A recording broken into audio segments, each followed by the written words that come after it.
Hello and welcome back to Chelsea Fan TV. I'm Dan and today we're going to be speaking about one of the most ridiculous decisions the top of the game, the decision makers, the rule makers are going to introduce in the last 50 years.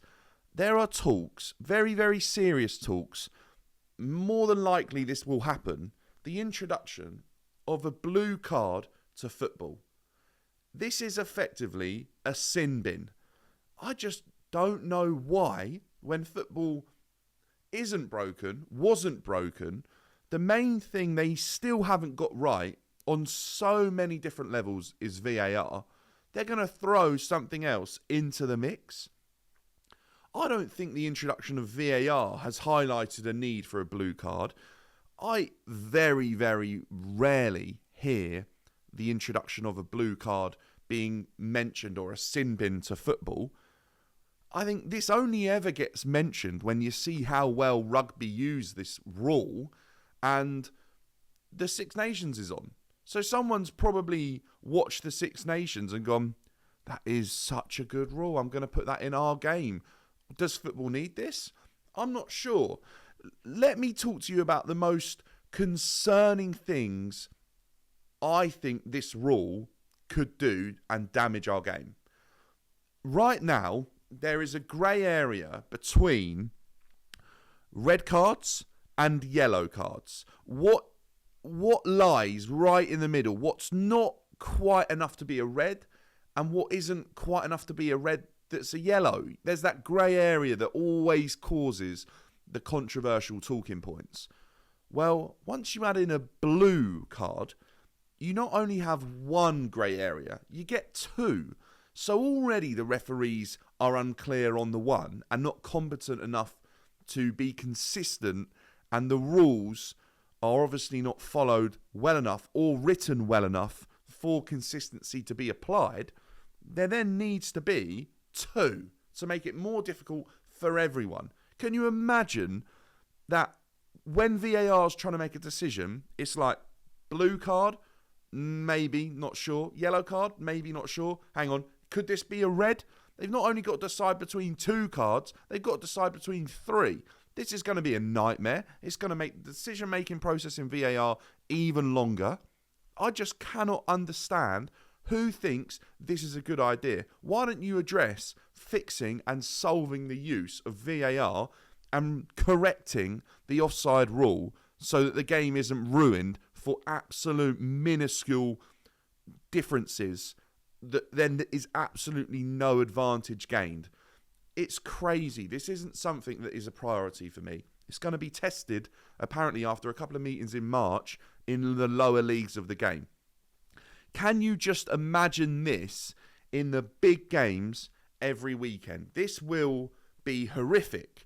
And talking about the big games, they are brought to you by Match Bingo, where every goal, every save, throw-in, corner or substitution can win you cash prizes. Try it out with 10 free cards a month. 99% of Premier League and Championship games are on the app at £2 a card.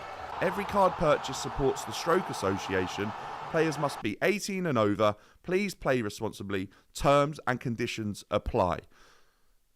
The big games will be absolutely spoiled, ruined by the addition of a blue card for me. I think it works really well in rugby. Rugby's a stop-start game and not lots can happen in 10 minutes of rugby as to what could happen in football. That blue card, being down to 10 men in football, could be used horrifically. It could be used in the wrong ways, knowing officials. It could spoil the game for 10 minutes. Yes, it might allow the other team to get back in, but I just think once a player goes off for 10 minutes, the other team will just park the bus for 10 minutes. How many can be given out in a game? Like, is it limited to one player? Is it one a game for each player? What happens if, like, you get 10 minutes where one guy goes off and then another blue card's given, they go down to 9 men? There's so many different confusing topics within this rule itself. I just don't feel like this is what's needed for the game right now. Can you imagine? You got 3 players off, all with blue cards. One guy gets a red or something, and then there's a couple of players on yellows. Like, you can see that happening. You can see a blue card being given for something that's just never the case, and it was obviously a yellow, but VAR can't intervene because it's only a yellow or it's a blue, right? And then the other team win the game in those 10 minutes, and then the whole game's ruined from that point on because obviously a referee wasn't sure whether it was a yellow or a blue. It's the same. All right, yeah, the player comes back on, but games can be won and lost within 10 minutes in football so easily. And I'm not saying that can't happen in other sports, but I feel like it happens more in football. And I think as a sport to watch, a blue card is just going to, a player going off, it's just going to kill any momentum in the game. Like a red card does, and it ruins it for the whole game. You're going to get spells in the game where it's just awful. Now, I know it's easy to say, oh, a player could get a red card and then someone else could get a red card, and everyone does lose 2 players, right? Or one team loses 2 players, and well, I just feel like a blue card's an easy way out for a referee. I just think it is. It's like another decision they don't have to make.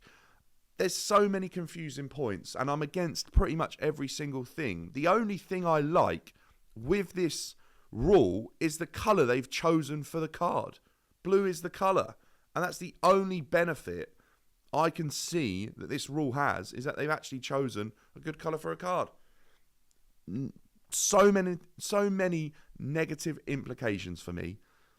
I just don't see this being a good idea. There's so many other things to fix rather than introduce something new to add more confusion to the matter.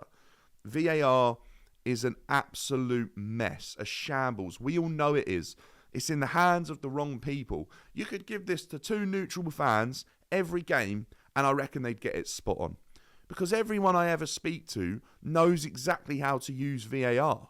When you hear the referees on the recordings using VAR, they have made such a shambles of this technology, it literally sounds like they're trying to land a plane.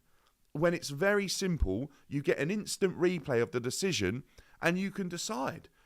They've made such a mess. It's a shambles. It's used in the wrong areas. It's not used for when, is it a corner, is it not? Very, very simple things like that can be game changing. No, they don't use it for that. They've used it for matters that were never really the biggest issue. And they use it in a way that's so slow, and they have so many looks, and they do it at non-match speed, and they do it in slow-mo, and they do it in freeze frames, when that's just not even realistic. You can make anything look bad with a freeze frame. VAR's a shambles. That is the biggest thing wrong with football right now. It's taking the enjoyment out of the game. It's leading to referees being completely incompetent at their job because they're relying on someone else to do their job sat down. Soon enough, you won't even need a referee on the pitch because it will just be ran from a computer screen in Stockley Park. This is a shambles. Fix that first. Fix the offside rule because it's worded and is in the game completely wrongly. Advantages aren't gained by that tiny amount, barely even a millimetre of a toe. That's not how it works. That rule needs fixing sharpish. The introduction of a blue card is a mess. It doesn't need to happen, and it's busybodies at the top of the game trying to look like they're doing something good, and they're not. I wish I could be in that meeting to tell them that this is a mistake. It's not going to happen because everyone in those meetings are yes men. It's going to happen. It's going to be trialled in football. And until we see whether or not this is a good idea at the lower leagues and they're getting it right, I'd still doubt it because when things come to the Premier League, they still get it wrong. Let me know your thoughts in the comment down below. If you're new, make sure to like and subscribe. Hopefully, Chelsea can take their form from Villa into the next game against Palace, and I will see you in the next one.